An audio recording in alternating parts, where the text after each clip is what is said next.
Mr. Fincher, thank you for coming to see me.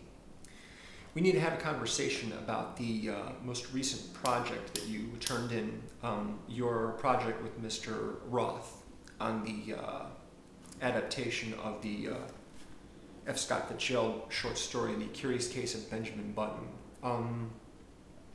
I think you should know, Mr. Fincher, that I take plagiarism very, very seriously, as do many of the members of the staff here.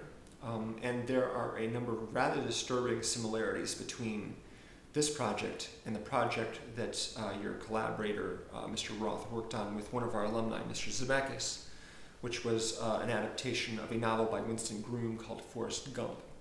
Now, I know that you are a very bright and thorough and detail-oriented young man, and I find it very difficult to believe that these similarities would have escaped your attention. I certainly don't believe that you are unaware of the Forrest Gump project. It is highly regarded by many of your peers.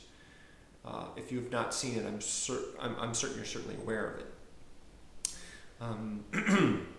There is, like I said, quite a great deal of similarities here involving the relationship between the main character, the narration from the present, the story points involving the main characters spend long periods of time apart, and eventually have domestic happiness for a short period of time before parting again, and then finally reconnecting, whereas one of the main characters' health is deteriorating.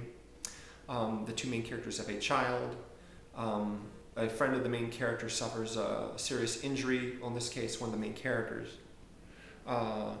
There are specific scenes involving Benjamin Button character, like the Forrest Gump character, living at sea and going to war, and even more specific scenes such as him taking the time to introduce members of his battalion, or squadron, I suppose you could say, and having a good friend killed in battle, and there being a scene where both Benjamin Button and Forrest Gump show up unannounced to a performance by his love interest, and regarding which she is angry about.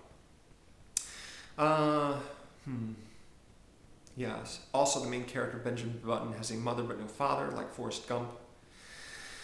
There's a scene at the end of their period of domesticity in which Benjamin Button leaves early in the morning without announcing this decision and travels around for a while before returning. At this point, I think if you were comparing the two, Benjamin Button and Daisy kind of switch places, whereas Forrest Gump is the one who stays home and his girlfriend Jenny leaves for a while. It's Daisy who stays home and Benjamin Button leaves.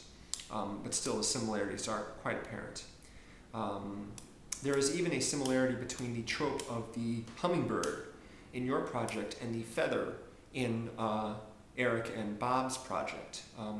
Find all of these similarities to be, quite disturbing, and I find it difficult to believe that you were not aware of these similarities and that you allowed them to happen anyway. Because Mr. Roth is credited with the adaptation and not you, if there is any disciplinary action to be had, he will be the one it will be directed at. He is the one who will be blamed for this. I do not feel, however, personally, that you are blameless in this circumstance, and I would expect that you will do everything possible to avoid this kind of thing from happening in the future. The project that you're about to turn in with Mr. Sorkin from the nonfiction book on Mark Zuckerberg is one that both I and a lot of the members of the staff are looking forward to assessing. I trust that we won't have these problems in the future, and I hope that you will, do what you can, do everything within your power to make sure that there aren't any mishaps like this in the future. On the positive side, I have to say that technically the film is quite outstanding. Your solution of using the motion capture system to record the facial performance of Mr. Pitt and applying it to a CGI head for the early scenes where the character is, not tall enough, To be played in person by Mr. Pitt is quite an elegant solution and very well done. I know a lot of your peers had an interest in doing this project in previous years, but really couldn't figure out how to make the reverse aging process credible. So for that, you deserve all the praise that you get. In general, the film is technically quite excellent. The lighting, frame composition, the production and costume design all would get top marks. I'm not crazy about the score for the film. It reminds me a little bit too much of Spielberg, particularly E.T. That's a minor quibble when all is said and done. I have to say, though, that with this project, your editing style seems a little bit inappropriate, a little too rapid.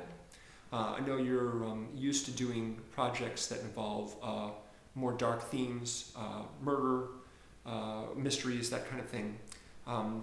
For this one, the editing seems a little bit too rapid.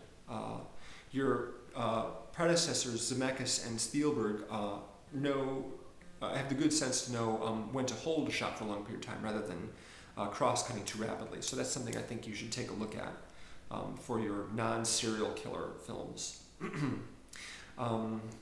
So like I said, you won't face any disciplinary action for the plagiarism charges, but personally, I would like very much for you to, take care to avoid this kind of thing in the future.